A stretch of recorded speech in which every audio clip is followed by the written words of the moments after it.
Voilà, je souhaite bonjour à tous les participantes de ce webinaire. Mon nom, c'est Karine Bertrand. Je suis directrice scientifique de l'Institut universitaire sur les dépendances. Alors, vous allez assister aujourd'hui à une rencontre sur la question des douleurs chroniques et du trouble d'utilisation des opioïdes dans le cadre d'une série de rencontres qui a eu lieu un peu qui a émergé suite au fait que la table des gestionnaires cliniques et organisationnels en dépendance a été mise sur la glace dans le contexte des transitions avec Santé Québec.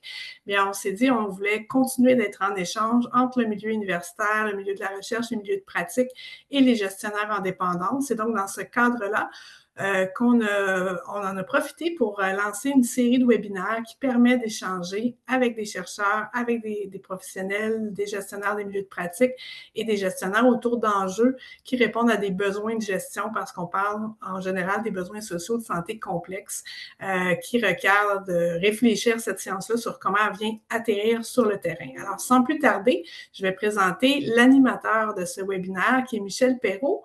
Michel Perrault, qui est chercheur au Centre de recherche Douglas et aussi professeur à l'Université McGill et qui également est chercheur régulier au sein de l'infrastructure de l'Institut universitaire sur les dépendances. Alors, Michel, je te cède la parole pour que tu puisses nous présenter le webinaire et nos panélistes.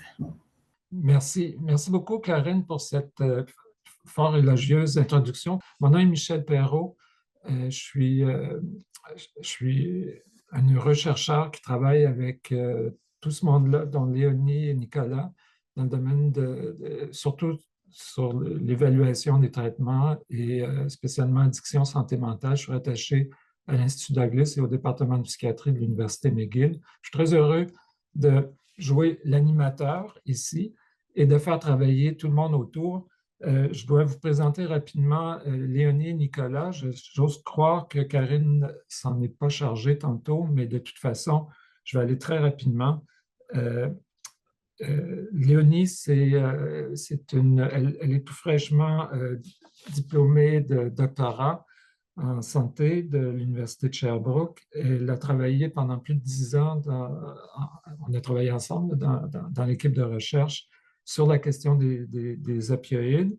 Elle est impliquée dans plusieurs études, elle a été impliquée dans plusieurs études, dont la conception du guide sur le traitement des agonistes opioïdes par injection. Et spécialement, je dirais, quelque chose qui a mené vers ce projet là, dont on va vous parler, qui était le requis de service sur les besoins de services en traitement opioïde à Montréal, qui était conçu grâce au soutien du CRAN en 2016 et qui a permis de faire un portrait de la question des opioïdes, de l'accès au traitement. Et alors que moi, je travaillais plus et avec elle sur la question fondamentale d'accès au traitement agoniste, de réduction des méfaits, tout ça, là, à travers cette expérience-là, qui est un mandat du CRAN, on a pu découvrir qu'il y avait une filière là, qui existait, qui était celle des douleurs chroniques. Et cette trajectoire-là, elle a travaillé à sa compréhension et qui était l'objet aussi en grande partie de ses travaux de doctorat. Alors, elle va aujourd'hui nous parler des suites de tout ça. Et elle est aussi, je dois dire, fraîchement membre. Nous avons rejoint un réseau québécois de recherche sur la douleur chronique. Bravo, Léonie. C'est devenu chercheur dans le réseau. Et j'aimerais aussi vous présenter Nicolas Demers, qui est médecin. En fait, il est médecin de famille, médecin qui s'est spécialisé dans le domaine des toxicomanies et qui est chef des services médicaux en dépendance du RLS. C'est les réseaux locaux de soins dans le sud-ouest Verdun, et avec qui on travaille, je pense, depuis 2018. Et c'est toujours avec un grand plaisir parce qu'il est très dédié, son équipe aussi, c'est cordial et on est vraiment centré sur la tâche et on est très heureux qu'il soit là aujourd'hui pour soutenir cette présentation-là avec son expérience, puis aussi ce qu'on a travaillé avec eux. Il y a une équipe assez dynamique. Je dois ajouter quelques mots sur l'auditoire. quand j'ai vu la liste des personnes qui s'intéressaient à l'événement, j'ai réalisé qu'il y avait beaucoup de gestionnaires, des gens aussi qui font de la clinique, des médecins qui aussi sont connaissants de cette problématique-là, ce qui augmente un peu la barre pour nos conférenciers. Ils savent qu'il y a une auditoire articulée, mais c'est aussi l'avantage d'avoir cette espèce de quatrième présentateur dans le coup. Et ce qu'on va faire, c'est qu'on a convenu qu'il y aurait trois étapes dans la présentation. En fait, la première partie va parler plus sur l'identification diagnostique, parce qu'on parle de troubles concomitants, en fait, puis douleurs chroniques, usage d'opioïdes. On a diagnostic. Deuxièmement, les traitements. Troisièmement, la prévention. On a prévu entre 15-20 minutes pour chacune des parties. La façon dont on va procéder, c'est que nos conférenciers, une fois que je me tais, ils s'embarquent puis ils travaillent. Ensuite, on les laisse aller. Si vous avez des questions, des commentaires, mettez-les dans il y a un Q&A ou il y a un chat. Insérez un ou l'autre. Je vais essayer de les retracer, puis on va les reprendre. Si c'est des questions très pointues des précisions sur leur présentation, on va les partager. Mais l'idée, c'est de conserver vos questions de discussion, tout ça, les questions plus fondamentales, pour leur laisser le temps de faire les trois portions pour qu'ensuite on ait du temps. On a beaucoup de temps ensuite pour pouvoir échanger avec vous. Alors, c'est vraiment ça l'idée, c'est d'avoir nos échanges par la suite, nos vrais échanges. Et à ce moment-là, on revient. Je ne pense pas que j'ai quelque chose de plus je vais vous aviser, Léonie et Nicolas, quand on arrive à peu près à 20 minutes dans chaque portion, je vais essayer de vous interrompre le plus possible pour perturber la présentation, mais aussi pour vous donner une idée du temps. Et sinon, ben, allons-y, Léonie, c'est toi qui lance la présentation.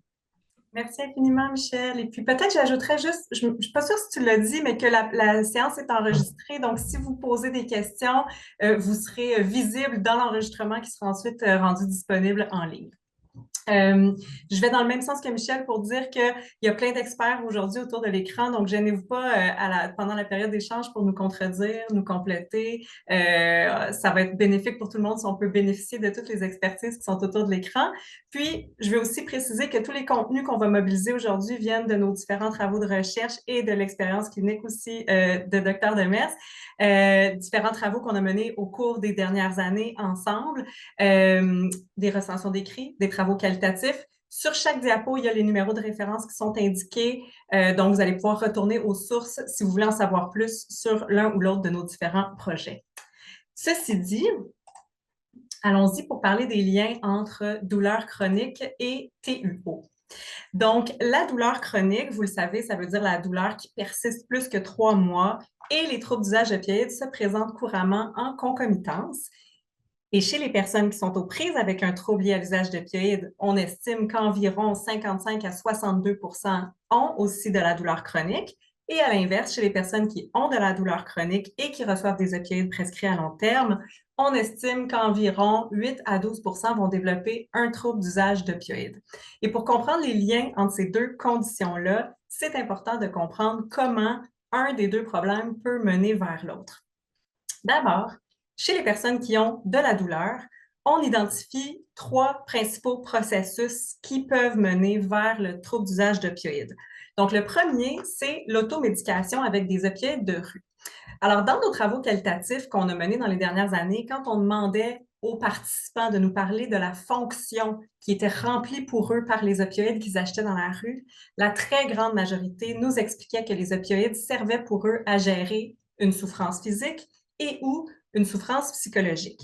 Et quand les gens utilisaient des opioïdes de rue pour gérer leur souffrance physique, généralement, ils avaient commencé au préalable par d'autres substances, c'est-à-dire que les opioïdes n'étaient pas leur premier contact avec les drogues de rue.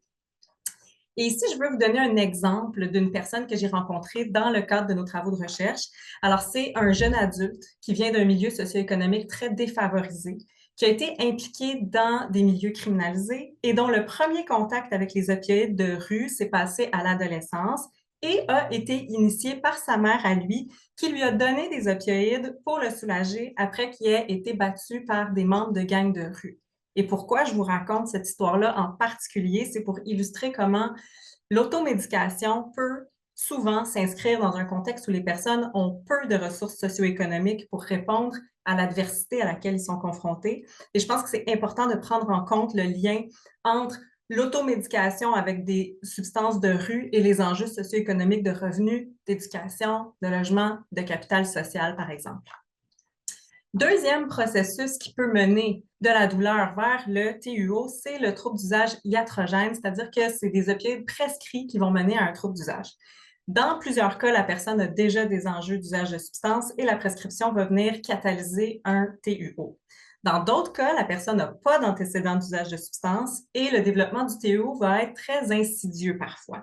Donc, on va en reparler dans quelques instants avec Nicolas qui va nous expliquer plus la trajectoire de la douleur chronique vers le trouble d'usage d'opioïdes prescrits, mais je pense que j'aimerais quand même vous donner encore un exemple d'une personne qu'on a rencontrée dans le cadre de nos travaux qualitatifs pour illustrer ce processus d'initiation-là. Donc, un jeune adulte qui avait reçu des opioïdes prescrits pour de la douleur chronique suite à un cancer pédiatrique, qui a passé plus que 10 ans dans une escalade de doses excessivement élevées d'opioïdes prescrits, dans une spirale de détérioration de sa qualité de vie, dans certains patterns de mésusage aussi des opioïdes prescrits pour essayer de s'autogérer avec sa médication.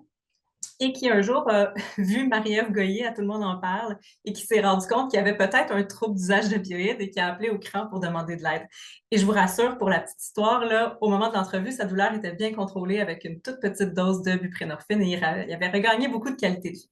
Donc ça, c'était pour vous illustrer le deuxième processus. Troisième processus qui est identifié dans la littérature qui peut mener de la douleur vers le trouble d'usage d'opioïdes, c'est l'interruption abrupte des opioïdes prescrits chez une personne qui a une dépendance physique. Parce que vous le savez, même s'il n'y a pas de trouble d'usage, les opioïdes créent une dépendance physique. Si on arrête la prescription brusquement, la personne va tomber en sevrage.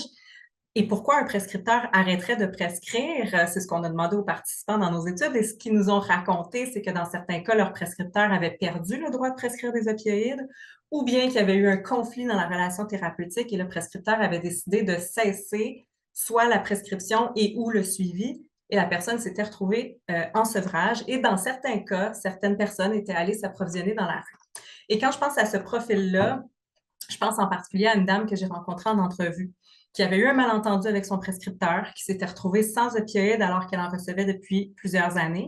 Évidemment, elle s'est mise à avoir des symptômes de sevrage dès qu'elle a cessé la médication, mais elle ne savait pas que c'était des symptômes de sevrage parce que personne ne lui avait jamais expliqué ce qui arrivait quand on arrête brusquement les opioïdes.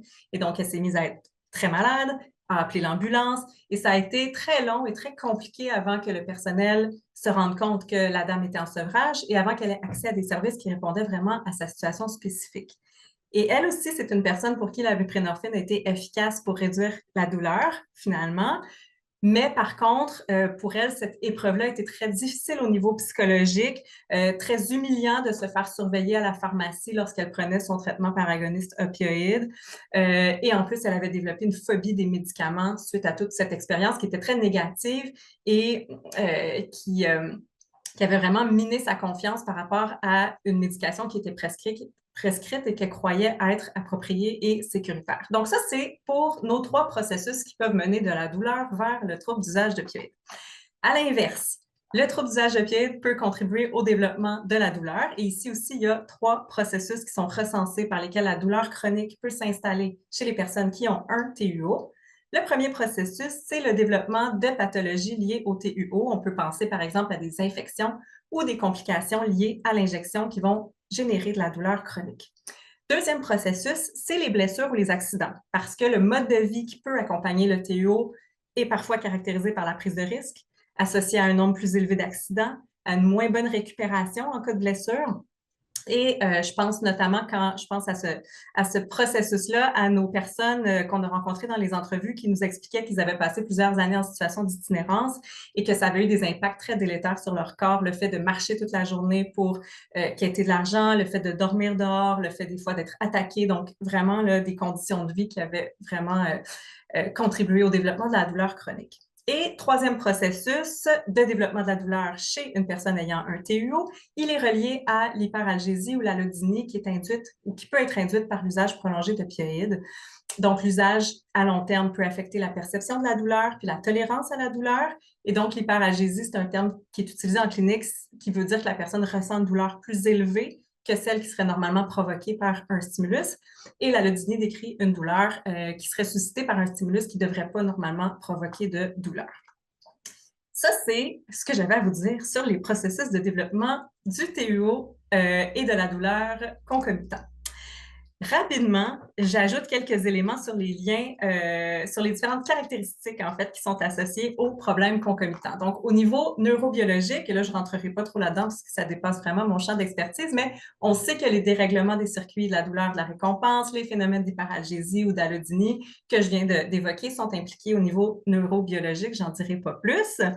Au niveau des variables sociodémographiques qui sont associées à la présence ou au développement d'un problème concomitant, douleur et TUO, on voit généralement dans la littérature une association avec le fait d'être plus âgé, d'avoir un statut socio-économique plus faible, un réseau social plus faible ou des problèmes familiaux. Et au niveau des variables psychologiques ou de santé mentale, on voit que la composante santé mentale fait vraiment partie de l'équation quand on parle de douleur chronique et de TUO. En fait, chez les personnes qui ont de la douleur chronique, certaines conditions de santé mentale comme dépression, anxiété, troubles de stress post-traumatique peuvent contribuer à prédire le risque de développer un TUO. Et à l'inverse, chez les personnes qui ont un TUO, la douleur est associée à la présence d'un trouble de santé mentale. Il y a toute une littérature qui nous aide aussi à comprendre que le trouble concomitant douleur et TUO est associé à différents phénomènes ou construits d'ordre plus psychologique, comme par exemple le fait que la douleur va contribuer à accroître les émotions négatives et donc l'envie de consommer, que certaines personnes vont se percevoir comme incapables de tolérer la détresse et donc vont utiliser des substances pour composer avec ce sentiment d'incapacité de tolérance à la détresse, que certaines personnes perçoivent la douleur comme étant une menace plus grave qu'elle ne l'est réellement ou se sentent particulièrement impuissants par rapport à leur douleur et ce qui peut encore une fois mener vers des stratégies d'autogestion comme l'usage de substances et que pour certaines personnes, la douleur va interférer plus que pour d'autres avec le fonctionnement social, les activités de la vie quotidienne. Et tous ces éléments-là, finalement, peuvent être pris en compte si on veut accompagner efficacement les personnes qui ont de la douleur chronique et un TUO. Sur ce, je passe la parole à Dr Demers qui va nous aider à comprendre de manière plus approfondie le parcours qui peut débuter avec la douleur chronique puis qui peut aller jusqu'au TUO en contexte de prescription. Merci, Léonie. Donc, effectivement, c'était comme ça met très bien la table un peu pour voir un peu le lien entre la douleur chronique et le trouble d'usage d'opioïdes et inversement aussi, comme on l'a vu pour les différents processus, avec des facteurs de risque très communs qui peuvent mener au développement de l'un, de l'autre ou des deux.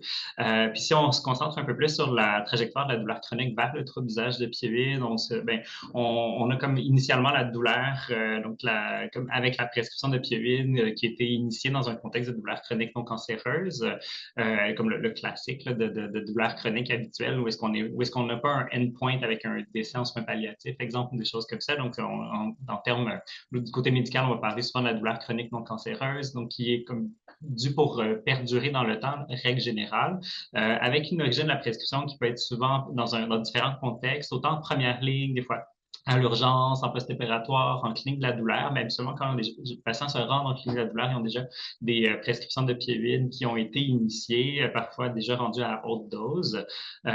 Puis, quand on parle de première ligne, c'est autant avec le médecin de famille, quand il y en a un qui est présent, sinon parfois dans des sans rendez-vous, dans des cliniques un peu comme où est-ce qu'il n'y a pas nécessairement un suivi qui est assuré. Donc, d'emblée, où est-ce que parfois il y a une certaine pression, ou dans les cliniques, exemple, de suivi de fractures avec les orthopédistes ou des éléments comme ça, est-ce qu'il y a comme un certain débit qui est associé à un besoin de solutions efficaces et rapides, mais qui peuvent être délétères à long terme en soi. Fait que juste déjà garder en tête qu'il y a un contexte un peu qui peut influencer la suite ou qui n'a pas nécessairement eu la mise en place de toutes les balises nécessaires autour de la prescription d'opioïdes en début d'initiation des opioïdes dans la trajectoire des patients qui ont de la douleur chronique et qui peuvent évoluer vers un trouble d'usage d'opioïdes. Et les indications vont être très variées. On retrouve des patients qui ont des pathologies, des douleurs neuropathiques c'est des douleurs qui sont associées aux nerfs, soit pour des lésions spécifiques ou plus généralisées avec des atteintes de polyneuropathie. On va avoir des personnes qui vont avoir des traumas, des réactions pathologiques en lien avec des guérisons sous-optimales, avec des syndromes des syndromes douloureux régionaux complexes, avec toutes sortes de différentes pathologies, des céphalées post-traumatiques, entre autres, on parlait des accidents, de la prise de risque, de l'impulsivité de nos patients, des fois, avec des indications aussi qui, parfois, quand on retrouve, en fait, dans nos cliniques, on retrouve des patients qui ont eu des pressions d'opioïdes, où est-ce qu'on se rend compte que, bien, finalement, l'indication initiale pour l'opioïde était parfois un peu questionnable, de commencer des opioïdes pour la fibromyalgie, mais on sait que c'est pas nécessairement indiqué, qu'on devrait pas le faire, mais on a un nombre de patients qui ont eu des initiations d'opioïdes dans un contexte pour des indications qui sont parfois un peu sous-optimales et tout ça. Puis, mais effectivement, des fois, c'est comme un peu la dernière voie après qu'on a épuisé toutes les autres modalités analgésiques devant la souffrance du patient, devant l'atteinte fonctionnelle en lien avec la douleur, bien, les opioïdes sont intégrés un peu à ce moment-là. Et il y a l'effet initial dans le fond, de l'opioïde qui en soi est quand même particulièrement efficace pour soulager la douleur, en fait, tout type de douleur, entre guillemets, autant psychologique que physique, puis qui mettent les patients dans une espèce de cocon de Watt pendant l'effet, la durée de l'opioïde, habituellement en courte action, pendant quelques heures, avec un effet qui s'estompe quand même assez rapidement. Et puis, peu après, on commence à avoir des phénomènes neurobiologiques attendus, connus, dont la notion de tolérance. On a des études qui nous disent qu'après 3 mois d'installation d'un opioïde, il n'y a à peu près pas de différence en termes de soulagement de la douleur par rapport à un placebo ou à du Tylenol en soi. Donc, on sait qu'il y a comme rapidement une perte de l'efficacité qui s'installe et quand il y a une notion de tolérance qui s'installe, mais ça vient habituellement également avec des symptômes de sevrage qui peuvent commencer de façon assez rapide, règle générale, après quelques semaines, quelques mois de traitement, quand on n'en prend pas puis qu'on a l'habitude d'en prendre à tous les jours, plusieurs fois par journée. Dans les creux de dose, entre les doses, il y a une espèce de mal-être qui s'installe. Puis juste pour illustrer qu'est-ce que peut représenter des symptômes de sevrage d'opioïdes pour ceux qui s'y connaissent un peu moins, les patients nous le décrivent un peu comme la superposition d'une gastro-entérite et d'un influenza multiplié par 4. Donc, je ne sais pas si vous vous souvenez la dernière fois que ça vous est arrivé pour ceux qui ont des jeunes enfants à la garderie, mais mon Dieu que c'est pas très agréable comme symptôme. Alors, imaginez ça qui peut vous réarriver à toutes les prochaines quelques heures, plusieurs fois par journée, si vous n'avez pas votre prochaine dose d'opioïde, et ça qui revient un peu entre chacune des doses après que la tolérance se soit installée, puis qu'on ne retrouve plus l'effet de Watt qui était tant apprécié, qui soulageait de façon si efficace la souffrance, autant physique que psychologique, encore une fois. Donc, ça va mener à une adaptation du comportement pour tenter de maintenir les bienfaits, mais aussi d'atténuer les effets néfastes en soi, dont les symptômes de sevrage qui peuvent s'installer sans que les gens s'en rendent compte comme de façon claire en soi. Je me souviens quand j'étais jeune résident, j'avais une patiente qui me disait qu'elle avait l'impression d'avoir un monstre qui réémergeait dans son ventre entre chacune de ses doses, avec des diagnostics d'endométriose, d'adénomyose, de syndrome du côlon irritable, et que tous ces diagnostics-là sont un peu tombés, les symptômes sont résolus une fois qu'on a initié un traitement agoniste opioïde avec un arrêt de l'espèce d'effet de pic de haut de dose et de creux de dose avec les symptômes de sevrage qui s'installaient. Bref, il y a comme il y a ce genre de symptômes-là qui s'installent puis que les patients vont vouloir comme échapper ou atténuer autant que possible, ce qui va mener à des adaptations du comportement, dont à la négociation pour augmenter la posologie, voire à des modifications unilatérales de posologie, c'est-à-dire que le patient va lui-même modifier sa posologie de son côté, ce qui va l'amener à arriver à la fin de la semaine ou à la fin du mois puis à manquer quelques journées de dose en soi. Parfois, ils vont vouloir changer la voie d'administration pour aller chercher davantage l'effet de Watt pour diverses raisons. Quand ils vont avoir des pics de douleur qui n'ont plus d'entredose disponibles dans la journée, ils vont parfois se mettre à croquer les longues actions. J'ai des patients qui ont fait des tisanes de leur teinte de fentanyl ou qui se sont mis à les mâcher pour récupérer un peu le restant, pour essayer d'avoir un petit semblant de soulagement temporaire en soi, pour soulager l'effet imminent de sevrage qui pouvait s'installer entre certaines des doses en soi. Puis, graduellement, on le voit, ça mène un peu l'effet, comme je l'ai sur la diapositive, on voit l'effet de pente un peu glissante vers le trouble d'usage d'opioïdes pour les patients qui ont certains facteurs de risque et qui n'ont pas été nécessairement mis en garde par rapport à ça, ou qui n'avaient pas ces attentes-là, ou qui n'avaient pas été suffisamment informés des dangers un peu liés aux opioïdes, et d'avoir des attentes un peu qui peuvent être un peu irréalistes par rapport au soulagement de la substance, ce qui va nous mener vers une perte de contrôle avec l'organisation de la vie autour de la consommation de la substance, avec ce qui va éventuellement faire remplir les critères de troubles d'usage d'opioïdes, dont je vous épargne les 11 critères, là, mais bref, tout ça est en lien avec un dysfonctionnement, une souffrance au niveau de l'organisation vers la recherche de substances avec des conséquences négatives, avec l'organisation de la vie autour de la recherche de cette substance-là.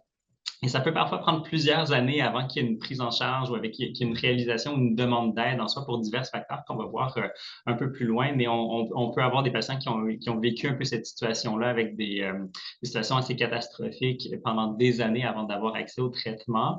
On a vu une amélioration de l'accès au traitement agoniste opioïde avec justement la crise des opioïdes qu'on a vécue dans les dernières années. Fait qu'on a pu voir une amélioration de ce côté-là, mais encore est-il que parfois des patients qui sont longtemps à avoir des difficultés avec la gestion de la substance avant de pouvoir aller chercher de l'aide ou de recevoir de l'aide par rapport à ça. Puis on va voir un peu plus loin les obstacles au traitement.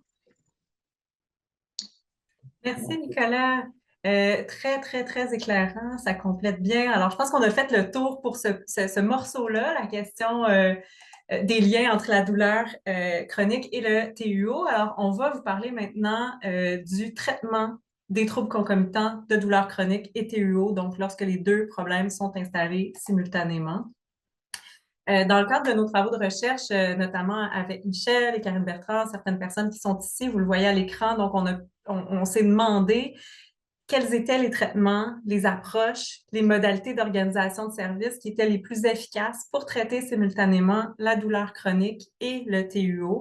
Donc, comment on pouvait cibler précisément les impacts de cette double condition-là. Et on a fait une revue de littérature qu'on a publiée en 2024.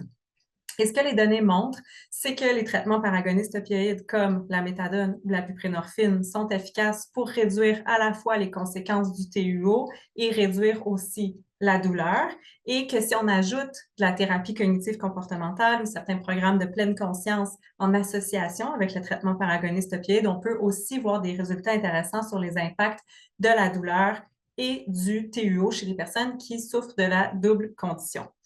Après ça, ce qui est clair dans la littérature qu'on a épluché, c'est que le traitement idéal implique des approches qui sont combinées, multimodales, interdisciplinaires, intégrées pour venir cibler à la fois les causes et les conséquences biopsychosociales de la douleur et du TUO. Et donc, le traitement idéal va vraiment impliquer une approche individualisée où selon les cas, on va avoir recours à des médecins, des psychosociaux, des physios, des ergos qui viennent de différents domaines comme la dépendance, la douleur, la santé mentale pour mettre en commun leurs expertises. Ça, c'est ce qui est disponible dans la littérature en termes de données probantes sur le traitement du trouble concomitant, douleur chronique et TUO. Mais je pense que les travaux de recherche qualitative qu'on a fait dans les dernières années avec des personnes concernées puis avec des cliniciens expérimentés nous permettent d'aller chercher un petit peu plus de relief au niveau des pratiques courantes puis au niveau des stratégies qui sont mises en place par les cliniciens expérimentés et par les personnes elles-mêmes.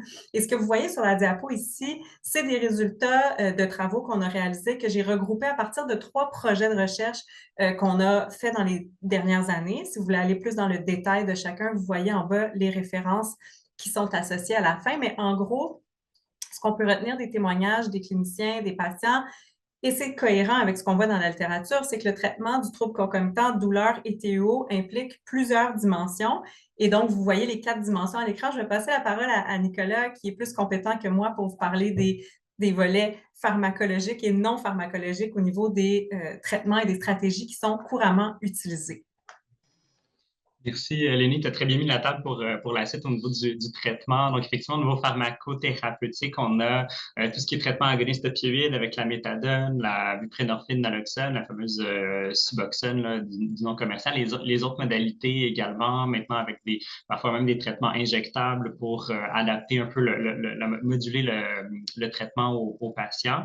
Et la MLLU, la morphine à libération lente uniquotidienne, ou le fameux Cadian pour le nom commercial, là, pour ceux qui l'entendent un peu dans leur pratique en soi. Donc, d'aller chercher vraiment une molécule qui va avoir un effet longue action, qui va enlever un peu les symptômes de sevrage, les creux associés. Donc, ça va être comme des traitements, la pierre angulaire de nos pharmacothérapeutiques pour traiter le trouble d'usage d'opioïdes, mais également pour s'éloigner des éléments d'hyperalgie et des symptômes de sevrage qui peuvent être associés avec la présence de courte action au niveau des traitements. Là, quand on parle de longue action, c'est un traitement qui va durer plusieurs heures, qui va éviter les pics et les creux de dose. Puis parfois, dans certaines situations, on va garder des opioïdes également à bord comme entre-dose en soi, mais avec comme des gros bémols puis de façon très individualisée, compte tenu que ça peut quand même mener à certains risques, prise de risque ou quand il y a un trouble d'usage avec diversion de la voie d'administration. On a déjà vu des patients rechuter, se réinjecter des comprimés longue action avec des conséquences néfastes qui ont mené à davantage de douleurs chroniques à cause des séquelles, d'infections, de pathologies liées à l'injection. Donc, avec un gros bémol pour le maintien d'opioïdes avec ces molécules-là, mais on sait que des fois, c'est nécessaire avec une balance risque-bénéfice à discuter avec le patient.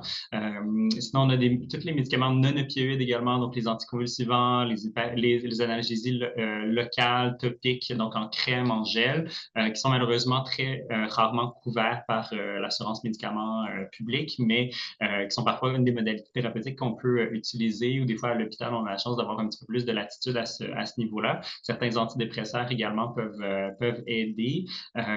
Puis j'en parle aussi au niveau comme un peu en mi-chemin entre l'intervention pharmaceutique et non pharmacologique, mais plus invasive là, pour les autres modalités thérapeutiques comme les blocs facétaires, les injections intra-articulaires pour des patients qui ont de l'arthrose dans les hanches, les jambes, les genoux, et des fois les blocs de branche médiane en physiatrie, mais c'est des traitements qui sont peu accessibles. Parfois, c'est un 12 mois d'attente pour être candidat pour des blocs de branche ou 3 mois d'attente pour les injections, et tout ça, mais c'est des modalités qui vont quand même pouvoir être utilisées également.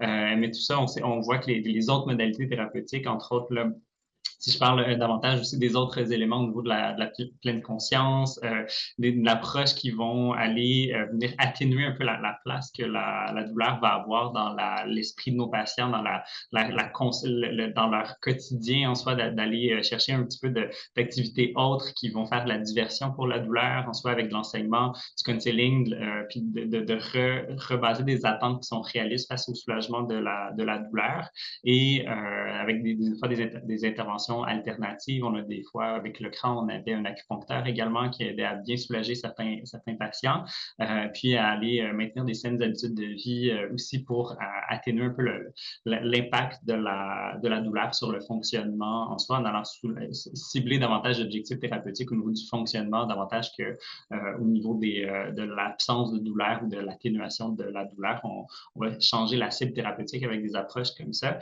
Juste un mot pour dire pour les interventions non pharmacologiques, là, les fameux programmes d'autogestion de la douleur. Là. Moi, de tout ce que je prescris, toutes les modalités thérapeutiques que je recommande à mes patients, il n'y en a aucun qui a été aussi efficace que les fameux programmes d'autogestion de la douleur. Là, tous mes patients reviennent de là pour ceux qui ont la motivation, la capacité de se rendre à ces programmes-là.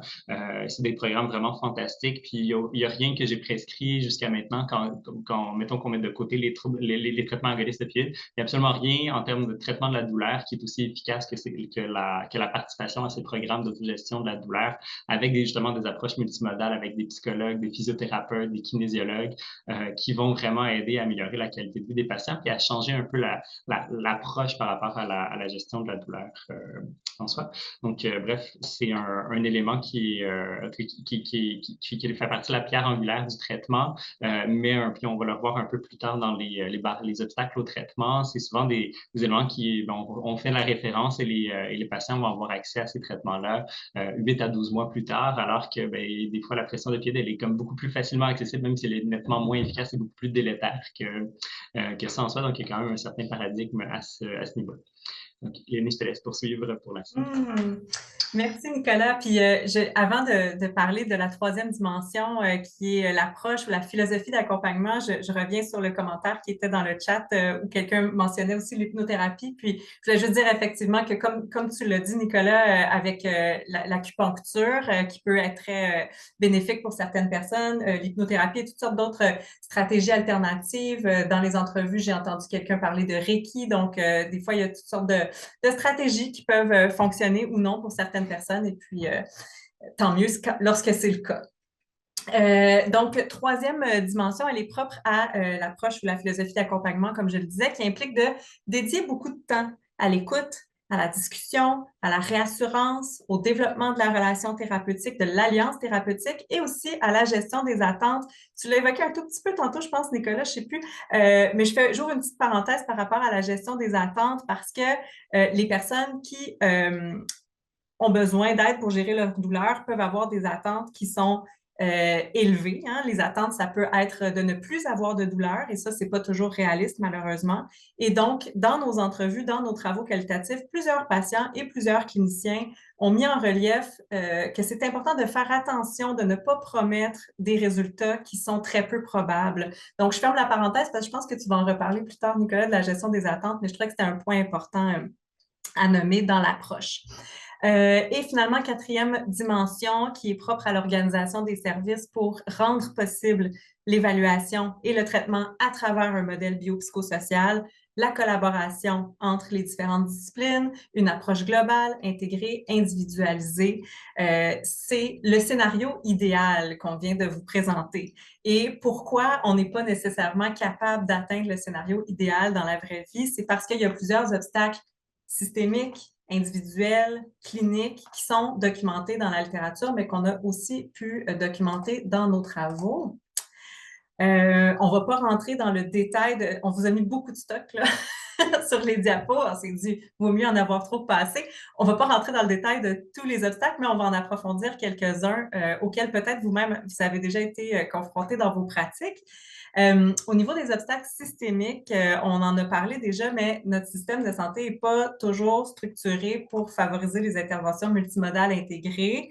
Et donc, si une personne a besoin d'une approche interdisciplinaire, multimodale, des fois, il faut qu'elle fasse affaire avec plusieurs équipes différentes, dans plusieurs milieux de soins différents.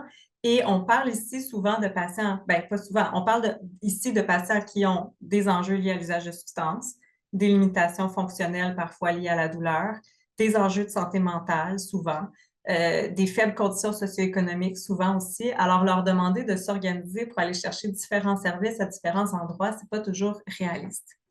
Toujours au niveau systémique, j'avais aussi envie de vous parler des volets coûts, assurance et transport parce que c'est des enjeux d'accès majeurs. Beaucoup de personnes qui ont des troubles concomitants, douleurs et TUO, sont dans des conditions socio-économiques précaires, je l'ai dit plusieurs fois déjà, et donc on peut ou pas accès aux modalités non pharmacologiques.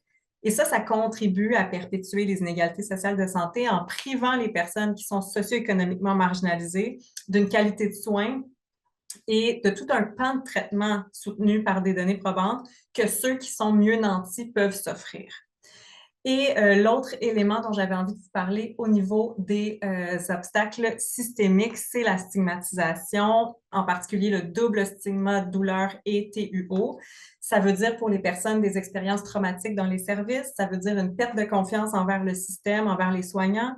Dans nos entrevues qualitatives qu'on a menées sur le sujet dans les dernières années, j'ai reçu plusieurs témoignages de personnes qui racontaient que leur douleur était minimisée ou qu'elle n'était pas crue, qui se sont fait refuser des soins en se faisant traiter de drogués, qui ont peur d'aller chercher des services ou de dévoiler qu'ils sont sous traitement par agoniste opioïde. Et ça, c'est tellement paradoxal parce que, vous le savez, on fait des pieds et des mains pour essayer de trouver les manières qui sont les plus adéquates pour retenir les gens en traitement par agoniste opioïde parce qu'on veut assurer leur sécurité et leur bien-être.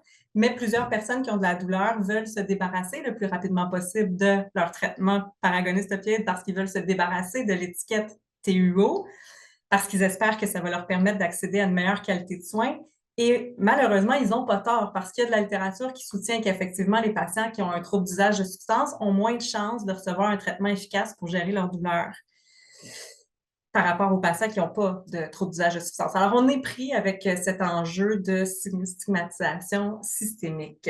Ensuite, il y a plein d'autres enjeux. Je vais laisser Nicolas en explorer quelques-uns.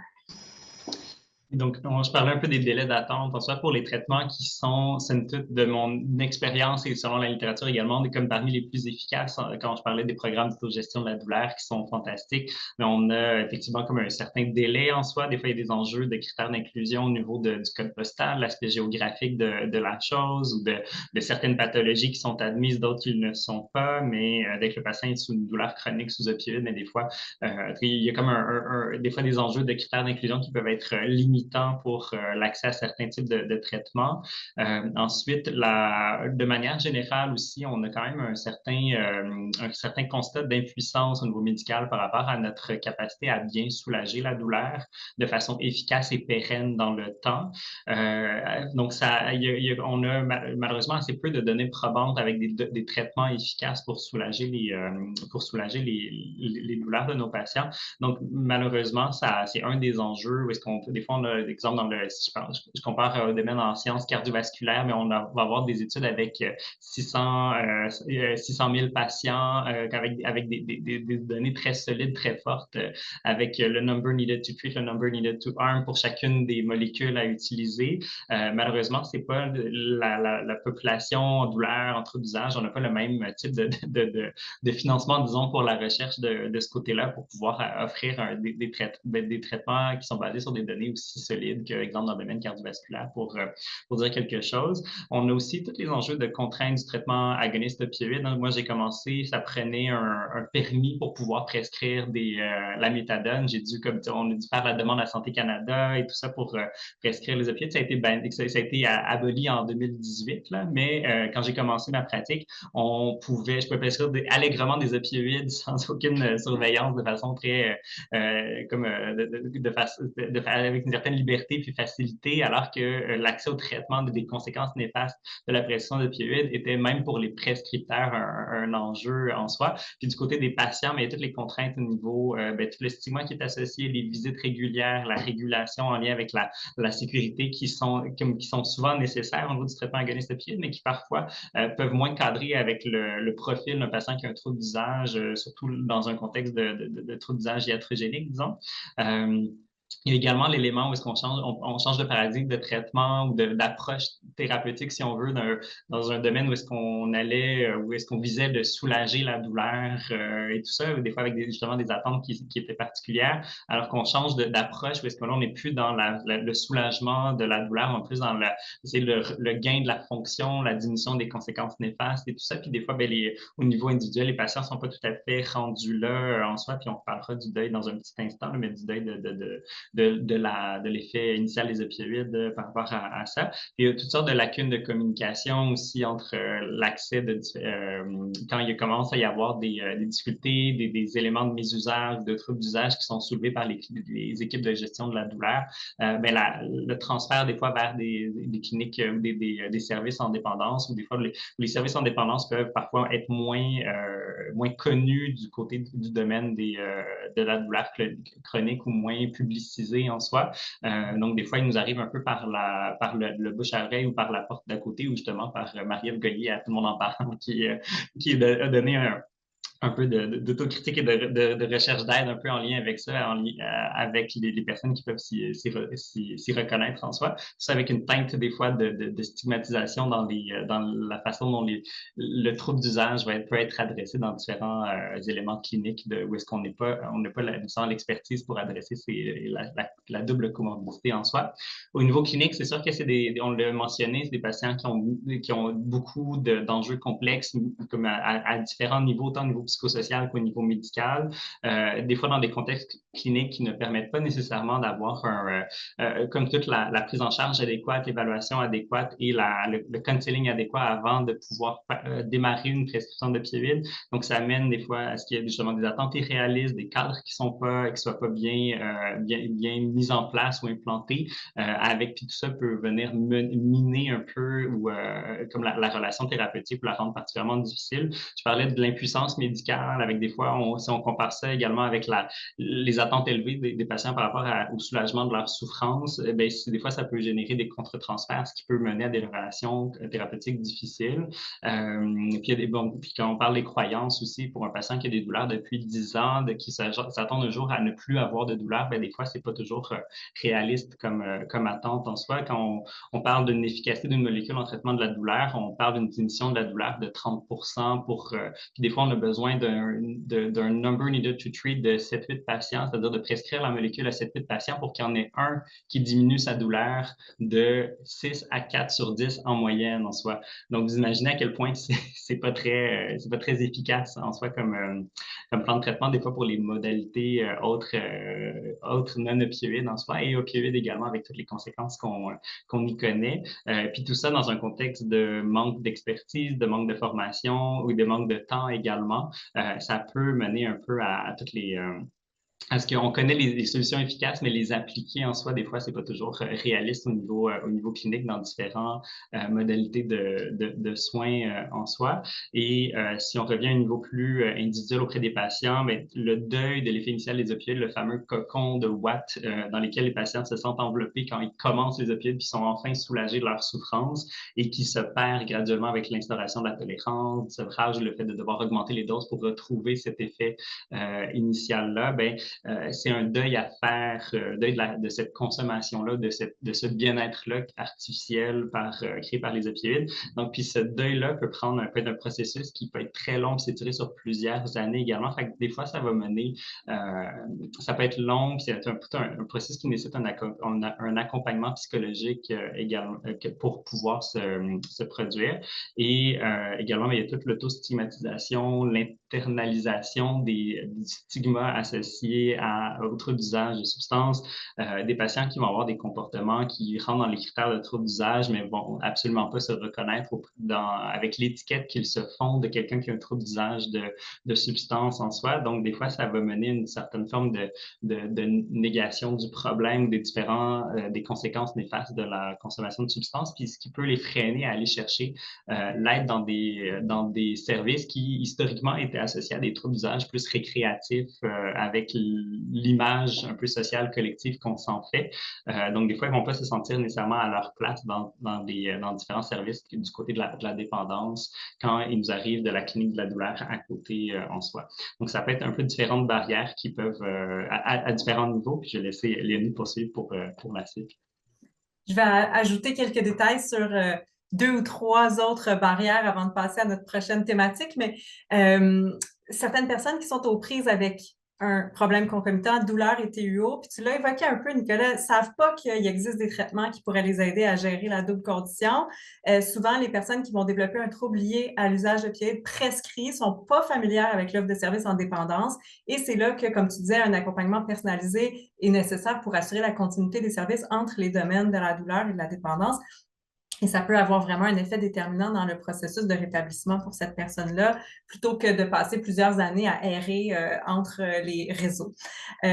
L'autre chose, c'est que des fois, puis on l'a nommé un peu, mais les personnes ne vont pas demander d'aide parce qu'elles ont vécu des expériences de services négatives dans le passé, puis elles n'osent plus retourner.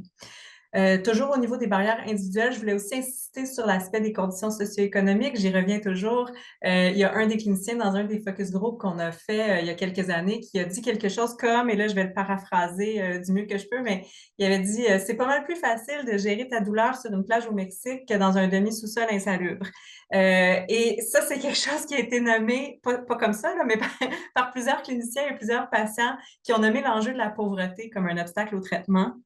C'est pas juste de ne pas pouvoir s'offrir les services non pharmacologiques, mais c'est aussi que quand tu luttes pour ta survie au quotidien, c'est bien beau de dire que, par exemple, ça prend une bonne hygiène de vie, une alimentation saine, de l'activité physique, des loisirs pour pouvoir composer avec les impacts de la douleur. Mais tout ça, c'est un luxe que pas tout le monde peut s'offrir parce que ça demande, oui, de l'argent, mais ça demande aussi des ressources sociales et ça demande des efforts qui sont surhumains quand tu es déjà en mode survie. Peut-être je peux vous lire 2 petits rapides extraits de verbatim de personnes qu'on a rencontrées, de patients qu'on a rencontrés. Une dame qui nous disait d'être obligée de m'organiser toute seule, d'avoir personne pour m'aider. Des fois, j'ai braillé, je n'étais pas capable de me rendre chez nous avec mes sacs d'épicerie, personne ne pouvait venir m'aider. Et un autre qui nous a dit, je vis dans une cave en béton jusqu'à temps que je trouve un revenu qui a plus d'allure. Avec un chèque de BS, tu ne manges pas beaucoup. Alors quand même, c'est des éléments qui sont qui touchent notre imaginaire et qui nous permettent de comprendre que tout ce qui est de l'ordre des habitudes de vie et tout ça, ça peut devenir très difficile à mettre en œuvre dans des contextes socio-économiques défavorables. Et je pense que nous sommes rendus sur ce à notre volet sur la prévention des troubles concomitants de douleurs chroniques et de TUO. Et je vais repasser la parole à Nicolas pour qu'il puisse nous en parler un petit peu. Oui, donc au niveau de la prévention, ce qui émanait un peu des constats suite aux différents échanges avec les différentes études qui ont été faites, c'est un peu, on tombe également un peu dans une certaine catégorie de recommandations ou des choses à aller chercher pour implanter un peu, si on veut, les meilleures pratiques pour justement contourner les obstacles au traitement puis essayer d'optimiser un peu le tout. Je l'ai fait un peu sous forme de prévention primaire, secondaire et tertiaire par rapport à la prescription d'opioïdes. Donc primaire pour éviter d'initier des opioïdes, donc ce qui est un peu un des éléments, un premier pas vers l'instauration d'un trouble d'usage d'opioïdes ou des conséquences néfastes un peu de la prescription. Ensuite, la prescription secondaire, d'éviter de tomber, une fois qu'il y a une opioïde à bord, d'éviter de tomber dans le trouble d'usage, et dans la prévention tertiaire, d'éviter, dans le fond, pour éviter le contexte de toutes les conséquences néfastes du trouble d'usage d'opioïdes, mais également aussi le fait de développer ou d'exacerber des douleurs chroniques en présence de troubles d'usage d'opioïdes ou de les adresser pour éviter de repartir un peu dans une rechute d'opioïdes advenant, mettons, l'instauration d'une douleur chronique chez un patient qui a un trouble d'usage, entre autres. Donc, bref, vous pourrez remarquer que j'ai marqué dans chacun des éléments l'accessibilité aux modalités thérapeutiques non opioïdes. Ça fait référence au fameux programme d'autogestion de la douleur de nos centres de réadaptation de déficience physique qui sont fantastiques, disponibles dans la majorité des régions du Québec, sinon toutes, et qui offrent vraiment les plurimodalités en termes de traitement non pharmacologique pour la gestion de la douleur, puis que de mon expérience clinique, je n'ai eu que des bons mots de mes patients pour ceux qui réussissaient à y aller, de par en levant ceux qui avaient la capacité, autant au niveau de pouvoir se mobiliser, d'y aller, d'avoir la disponibilité pour participer 1 à 2 fois par semaine aux différents ateliers, et aussi la stabilité psychosociale pour pouvoir être encore en traitement 8 à 12 mois plus tard pour pouvoir, quand leur tour venait, pour aller y participer. Donc, bref, l'accessibilité de ces modalités thérapeutiques-là, c'est quand même un élément qui fait de la prévention à tous les niveaux pour ce qui est des potentiels méfaits associés aux opioïdes ou aux conséquences néfastes des opioïdes. Ensuite, avant d'instaurer la prescription d'opioïdes, ce qui est vraiment intéressant, puis ça, c'est un peu de mon point de vue, plus de médecin de famille, j'ai comme médecin de famille, j'ai près de 700 patients inscrits à mon nom dans un GMF en soi, avec des patients qui ont de la douleur chronique, j'en vois régulièrement, qui développent au tout début de leur tableau de douleur chronique. Puis, depuis quelques années, on a certains outils de prise de décision partagés pour divers éléments, mais entre autres pour le traitement de la douleur chronique, avec entre autres un des outils que j'aime bien, c'est le Peer Pain Calculator du Collège des médecins de famille de l'Alberta, qui, selon le type de douleur, on peut illustrer aux patients, mais voici les options thérapeutiques qu'on a pour diminuer ta douleur de 6 sur 10 en moyenne à 4 sur 10, par exemple. Ou si tu es à 9 sur 10, on pourrait la diminuer à 6 sur 10, ta douleur en moyenne, avec les options thérapeutiques ci-joints. Puis souvent, mais les opioïdes sont souvent dans les tout derniers, avec peu de bénéfices par rapport à, exemple, l'exercice qui arrive en premier ou des traitements non opioïdes, des modalités thérapeutiques non opioïdes. Puis je laisse le patient choisir quelle modalité thérapeutique il veut utiliser pour le soulagement de sa douleur. Et jusqu'à maintenant, depuis que j'ai utilisé cet outil-là, aucun n'a demandé à démarrer des opioïdes pour soulager sa douleur en soi. C'est un outil qui est relativement nouveau, mais ça fait déjà quelques années que c'est en place, mais encore un besoin de formation, de sensibilisation des professionnels de la santé à cet égard-là, mais également des patients, justement, pour la gestion des attentes réalistes. Cet outil-là le fait bien en disant, mais l'option ou l'effet bénéfique serait de diminuer ta douleur de 30% et non pas viser l'absence de douleur en soi. Donc, déjà, d'utiliser des outils d'aide de décision partagée, c'est quand même un élément qui est particulièrement aidant. Puis, si on décide d'aller vers potentiellement une prescription d'opioïdes, d'utiliser de façon systématique un outil de gestion du risque risque ou de planification du risque avec le Opioid Risk Tool, qui est un outil particulièrement pratique pour ouvrir la discussion. On a des patients qui vont classer, dans le fond, l'outil va classer le risque entre léger, modéré ou élevé de développer un trouble d'usage d'opioïdes avant d'initier un opioïde. Donc, pour les patients, mais on peut décider, ça n'empêche pas que même si on est à risque élevé, qu'on peut en commencer à un certain point, mais les balises vont être un petit peu plus serrées pour éviter le développement d'un trouble d'usage d'opioïdes, puis on va tomber un peu plus activement en prévention secondaire en lien avec tout ça. Donc, ça permet, puis le patient, ça lui permet de s'engager là-dedans avec en connaissance de cause par rapport à son risque de développer un trouble d'usage d'opioïdes, puis d'avoir une gestion également dynamique de la prescription d'opioïdes, c'est-à-dire, ben, on connaît les meilleures pratiques, mais il faut aussi avoir les modalités organisationnelles pour permettre qu'elles puissent avoir lieu, donc d'avoir le temps nécessaire quand il y a de la gestion de la douleur pour qu'on puisse discuter avant d'initier les opioïdes, de fixer les objectifs quand on commence la prescription d'opioïdes avec le patient, puis de la planification de la suite, c'est-à-dire, ben, on n'augmentera pas plus que telle dose. Parfois, si on atteint cette dose-là, mais qu'il y a davantage d'hyperalgie ou de douleur, puis qu'on n'arrive plus à bien soulager, mais qu'on va entamer des rotations d'opioïdes pour diminuer la charge opioïde, c'est-à-dire qu'on va changer de molécule opioïde, ce qui nous permet de diminuer la charge opioïde en ayant un effet tout aussi confortable pour le patient ou voire meilleur pour diminuer l'hyperalgie aux opioïdes. Et on va aussi planifier de se dire avant ou à l'initiation, mais si ça ne marche pas, si on se rend compte que 3 mois plus tard, 1 an plus tard, on a un échec de notre traitement opioïde pour la douleur, qu'est-ce qu'on fait? Est-ce qu'on sèvre la molécule ou d'avoir cette discussion-là à l'avance? Et si jamais il y a une perte de contrôle, ben voici ce qui risque d'arriver ou voici qu'est-ce qu'on devra faire à ce moment-là, puis de l'adresser de façon tout à fait normale en étant conscient que ça se peut très bien que ça arrive pour d'emblée briser le stigma associé à la possibilité de développer un trouble d'usage d'opioïdes, puis de ne pas avoir une approche comme coercitive et très stigmatisante en lien avec ça. Et discuter du cadre, c'est une perte de contrôle, donc s'il y a des comprimés qui sont perdus, des comprimés qui sont pris en double ou s'il y a un changement de la posologie, ben de discuter qu'est-ce qui va arriver et au besoin, mais d'appliquer ce cadre-là, évidemment, donc de fractionner les doses et à chaque rendez-vous de renouvellement d'opioïdes, ben de dépister tout le mésusage ou le trouble d'usage pour avoir une discussion ouverte. Ça se fait de façon assez simple en demandant s'il y a eu un changement de la posologie, un approvisionnement sur le marché noir ou un changement de la voie d'administration. C'est 3 questions clés super faciles à intégrer en clinique. On enseigne à tous nos résidents dans les milieux de formation.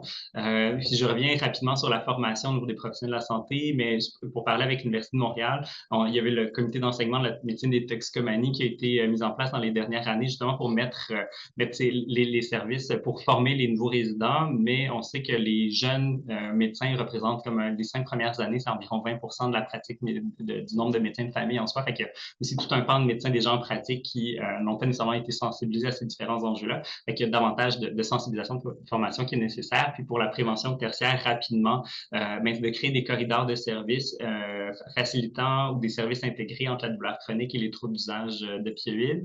Donc, que les coordonnées pour les cliniques de dépendance dans les différentes régions soient affichées dans les salles d'attente des cliniques de la douleur, exemple, ou autres, et aussi de faciliter l'accessibilité au niveau des services spécialisés en troubles d'usage d'opioïdes.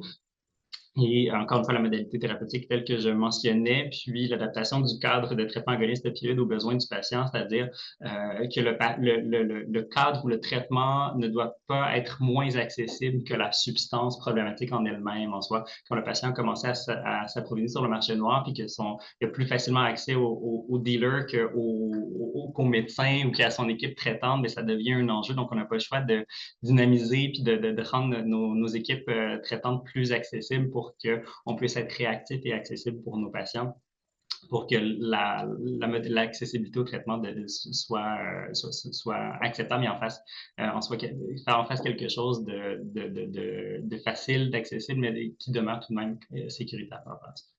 Cléonie, je vais te laisser poursuivre pour la suite. Oui, ben en fait, avant qu'on passe à la discussion, je vais me permettre de faire du pouce pendant 2 minutes sur ton volet de prévention secondaire en amont du trouble d'usage d'opioïdes, lorsqu'il n'y a pas encore de trouble d'usage d'opioïdes. Tu as évoqué la notion de sevrage ou de déprescription. Donc, quand on voit que les opioïdes ne procurent pas d'amélioration suffisante ou qu'on est rendu à des doses qui sont trop importantes quotidiennes, c'est le temps de revenir en arrière pour ne pas risquer d'aller vers le TUO. Et sur ce thème de la prévention, je voulais juste mentionner qu'on mène actuellement un projet en lien avec la déprescription d'opioïdes. Et là, je vais vous dire juste là, j'avais des notes, mais je vais passer directement parce que j'ai hâte qu'on puisse jaser sur le fait qu'on a l'intention dans ce projet-là de réaliser des focus group avec des prescripteurs et des patients pour regarder est-ce que les patients et les prescripteurs connaissent les outils qui existent pour accompagner les processus de déprescription. Est-ce qu'ils utilisent ces outils-là? Est-ce qu'ils en ont déjà utilisé? Est-ce qu'ils ont des préférences au niveau des contenus ou des modalités d'outils qui peuvent les aider à travailler pour répondre aux besoins des prescripteurs et des patients. Donc, c'est un projet qu'on a amorcé et si vous êtes intéressé par le thème de la déprescription d'opioïdes en amont du TUO, bien sûr, n'hésitez pas à me faire un petit coucou par courriel pour peut-être participer à l'étude, si c'est un thème qui vous intéresse. Alors, je pense qu'on a réussi à couvrir et qu'il nous reste quand même une demi-heure. Je vais repasser la parole à Michel pour qu'il puisse nous animer la suite.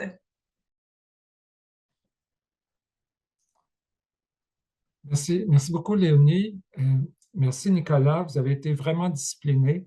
On voulait garder du temps pour les échanges, puis on en a. Alors, ça, c'est un luxe qu'on a rarement dans surtout les webinaires. Alors, là, j'inviterai les gens. Vous avez répondu. Je n'ai pas vu d'autres points ajoutés sur le chat ou le questions et réponses. Alors, tout simplement, moi, j'aimerais inviter l'auditoire à poser des questions, puis peut-être, juste pour stimuler les échanges, peut-être de nous refléter, est-ce qu'ils ont entendu de votre part, est-ce que ça ressemble à leur pratique ou leur expérience ou leur connaissance en ce qui a trait à la douleur chronique, puis les traitements opioïdes. J'invite tout participant à se manifester. C'est une occasion unique, gratuite et sans précédent. Si j'aurais une menace à faire, c'est le temps, en fait, c'est la mode actuellement là, de faire des menaces. Alors, je propose je vais vous poser des questions qui m'intéressent, et tant pis pour l'auditoire. Ils ont juste à se manifester. J'essaie d'être dans les standards politiques actuels. Est-ce que tantôt, vous avez mentionné là, au départ la question de santé mentale, que c'était au début, quand on parlait des diagnostics et tout ça, que c'était comme indissociable. Tantôt, Nicolas, tu parlais de prévention et tout ça, mais il me semble que la question de santé mentale, ça peut rentrer pas mal dans toutes les catégories que vous avez abordées. Mais c'est quoi la situation actuelle pour les gens qui présentent, tu sais, comme Nicolas, toi, dans ta pratique, comment ça se déroule pour ces gens-là? Toi, tu les vois en première ligne. Est-ce qu'ils peuvent avoir des services ou comment ça se passe? Effectivement, il y a beaucoup de comorbidités au niveau de la santé mentale, autant pour diverses raisons en soi, mais on sait qu'une personne qui va avoir de la douleur risque d'avoir davantage de dysphorie, de symptômes dépressifs dans sa vie, d'anxiété par rapport à l'impact que ça peut avoir au niveau du fonctionnement, juste au niveau de l'adaptation psychologique à une nouvelle situation, une perte de capacité, à une nouvelle situation de handicap, par exemple. Donc, c'est sûr qu'il va y avoir automatiquement beaucoup de détresse psychologique. Parfois, il peut y avoir également des troubles de l'axe 1, des troubles dépressifs, des troubles anxieux ou des troubles à d'autres niveaux également. C'est sûr que des fois, on sait qu'il y a des modalités autant au niveau pharmacologique qui peuvent adresser différents enjeux, autant au niveau des troubles de l'humeur que de la douleur. Donc, des fois, au niveau comme médecin, au niveau pharmacologique, on essaie d'aller faire d'une pierre 2-3 coups quand c'est possible. Mais encore une fois, ça, c'est comme les outils que moi, comme médecin, j'ai. Mais ce qui va être le plus efficace ou le plus porteur un peu plus à long terme, mais souvent aussi, ça va être des modalités autres comme la présence d'un psychologue qui va pouvoir aider, épauler le patient à surmonter, à développer des nouveaux outils psychologiques pour aider à surmonter un peu l'impact négatif ou à mieux se réadapter à la nouvelle situation. Si on n'en a pas dans l'équipe qui sont intégrés à l'équipe, ben des fois, c'est le genre de ressources qu'on va retrouver justement dans les programmes d'autogestion de la douleur, quand c'est possible pour les patients de s'y rendre. Puis un peu un effet également, encore une fois, là, un peu de la poule ou l'œuf, là, où est-ce que les enjeux de santé mentale peuvent exacerber la perception de la douleur et ben, les patients qui vont avoir plus de douleur vont avoir une exacerbation de leurs enjeux de santé mentale, des compensations, ou vont tenter quand il y a des troubles concomitants également d'autres troubles d'usage de substances, ben les gens vont parfois essayer de soulager ou de geler la douleur avec l'usage de d'autres substances qui peut les mener parfois à des situations avec parfois les mettre en situation à risque, qui vont générer davantage de douleur. Fait que des fois, on peut se retrouver dans des gros cercles vicieux en lien avec qui peuvent s'alimenter s'il n'y a pas une prise en charge adéquate multimodale, autant de la douleur, des enjeux de santé mentale, des enjeux de dépendance en ce moment. C'est bien. On a une intervention de Gérard Huni. Est-ce que je peux la lire ou sinon, est-ce que c'est possible pour soit Geneviève d'ouvrir le micro pour qu'il puisse s'exprimer directement? Allô, on m'entend? Oui. Merci de votre accueil. Merci de me permettre l'intervention. Et je suis tout à fait d'accord que les individus dont on parle, qui ont cette double souffrance, sont très bien servis par une médecine personnalisée, une approche personnalisée et surtout un encadrement et éventuellement cette responsabilisation, qui est un mauvais terme, je préfère empowerment en anglais, donc cette prise de auto-estime grâce à une équipe qui est rencontrée dans ces centres de réadaptation. Donc, je suis tout à fait d'accord avec le Dr Demers que très souvent, c'est le summum de ce qui est possible pour ces personnes-là. Et puis, il y a une forte proportion qui en sortent grandis et voire même guéris, ou du moins soulagés. Le problème, c'est que, comme j'explique, mon centre de réadaptation dans ma localité n'offre pas ce programme parce que le centre de réadaptation est en reconstruction et moi-même, dans ma clinique, je n'ai pas le groupe interprofessionnel qui est disponible pour offrir ces programmes d'autogestion aux plus exigeants, ben, aux plus exigeants, oui, mais aussi aux plus demandants.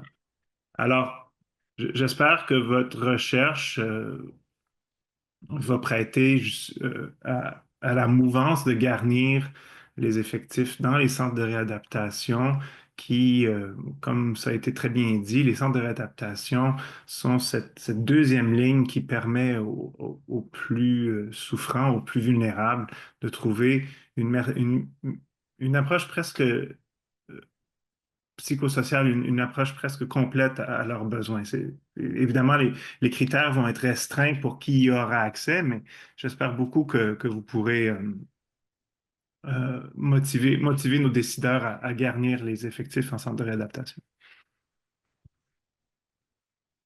Merci beaucoup, Gérard. Ici, on a une autre intervention. Émy Cloutier, est-ce que ce serait possible de lui ouvrir le micro aussi? Bonjour, je ne sais pas si ça fonctionne. Oui, ça fonctionne, on vous entend. Bon. Ah, merci. Ben, écoute, d'abord, merci beaucoup pour cette présentation. Fort intéressant là, de voir tout ce qui se développe, tout ce qui est là, dont on entend quand même peu parler. Moi, je suis dans des services en dépendance, en fait. Et l'accès à un médecin qui a les connaissances que vous avez présentées, puis bon, on a fait un rapide survol, mais l'intérêt qui va aller explorer ça, qui va regarder des alternatives, l'enjeu à des médecins comme ça, c'est au niveau de l'accès, c'est le principal défi, je pense. Et quand on a des usagers qui ont un médecin de famille, mais qui ne semblent pas du tout se préoccuper là, des des interventions qui pourraient être faites, qu'elles soient pharmaco ou autres, par rapport à la douleur chronique, ben, c'est à peu près foutu. Hein? Ils n'arrivent pas à être vus par un autre médecin. Puis, c'est des gens qui, effectivement, vu la douleur, ils se mobilisent moins, les impacts psychologiques, des éléments de dépression, fait qu'ils sont moins actifs dans la recherche de solutions alternatives. Donc, moi, je trouve qu'ils restent longtemps englués dans cette situation-là, des années parfois, là. Alors que ce que j'entends, ben, c'est qu'il y aurait des solutions qui pourraient être mises en œuvre pour ces personnes-là. J'aimerais rebondir, prendre la balle au bon sur le commentaire, parce qu'effectivement, il y a un manque d'accès aux médecins de famille de base là, au Québec. On sait, comme tout le monde est un peu au courant de cette situation-là. Fait que c'est sûr qu'il y a des difficultés d'accès. Après ça, même si on a un médecin, c'est pas dit qu'il y a la formation, la compétence nécessaire pour adresser les enjeux et de douleurs chroniques et surtout de troubles d'usage d'opioïdes qui étaient peu enseignés jusqu'à tout récemment, réservés à une petite poignée de médecins. C'est de plus en plus en déploiement. Il y a une communauté de pratique médicale en dépendance qui a été mise sur pied depuis bientôt 10 ans. On a augmenté de façon assez impressionnante le nombre de médecins qui s'intéressent à la dépendance et qui ont des compétences en dépendance.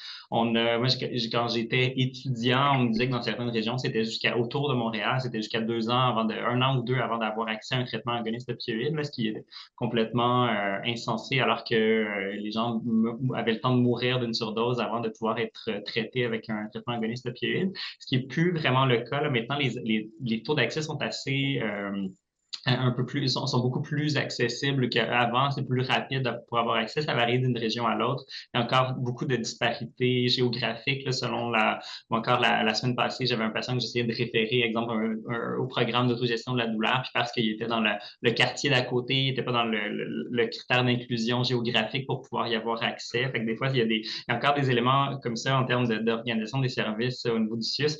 On peut se permettre d'espérer qu'avec l'arrivée de Santé Québec, il y a une espèce de standardisation au niveau des services puis de l'accès qui se mettent en place avec la responsabilité de chacun des CIUS de mettre en place ces différents services-là. Il y a beaucoup de CIUS qui ont des programmes d'autogestion de la douleur. Je ne sais pas jusqu'à quel point, mais peut-être pas tous. Là. En soi, je ne connais pas l'état de la situation par rapport à ça, mais effectivement, ce serait des gens, des gestionnaires parmi nous qui sont au courant ou qui pourront se pencher sur la question. Ce serait une bonne chose à regarder parce que c'est effectivement, ça fait partie de la pierre angulaire.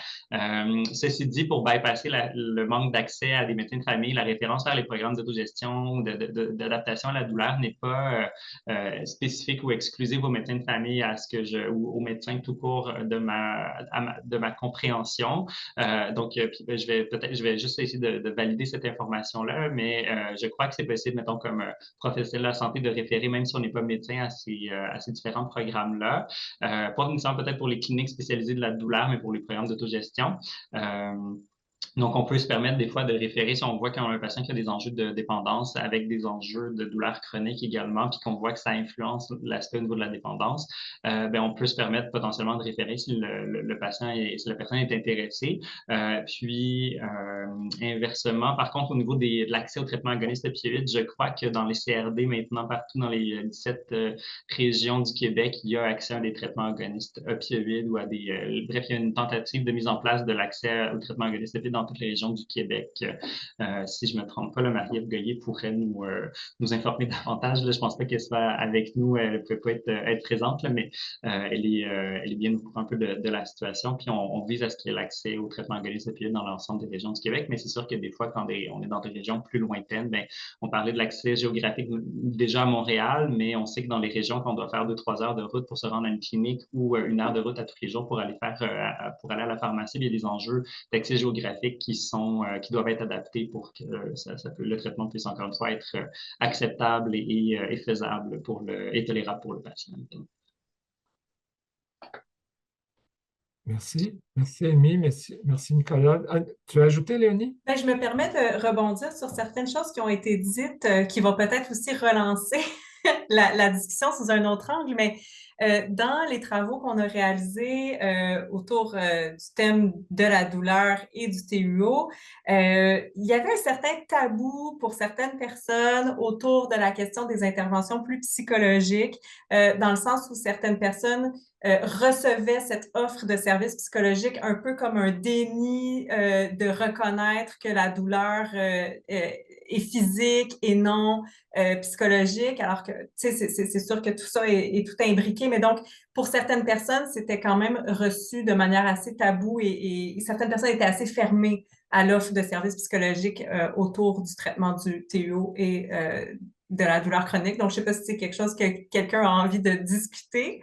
Et aussi, l'autre élément qui me venait en tête à travers les interventions, c'est que dans le cadre de nos travaux, pour les personnes qui ont été en itinérance de traitement, là, qui ont cherché beaucoup à recevoir des services, qui ne savaient pas vers où se tourner, qui étaient un petit peu entre les silos de soins, lorsqu'ils ont eu accès à des services en dépendance, se sont sentis vraiment confortables avec l'approche des services en dépendance pour beaucoup de personnes qui souffraient de douleurs chroniques a été excessivement appréciée, peut-être parce que c'est une offre de service qui est habituée à avoir une flexibilité, à être réactive, à travailler avec des personnes qui sont dans des contextes justement socio-économiques plus complexes.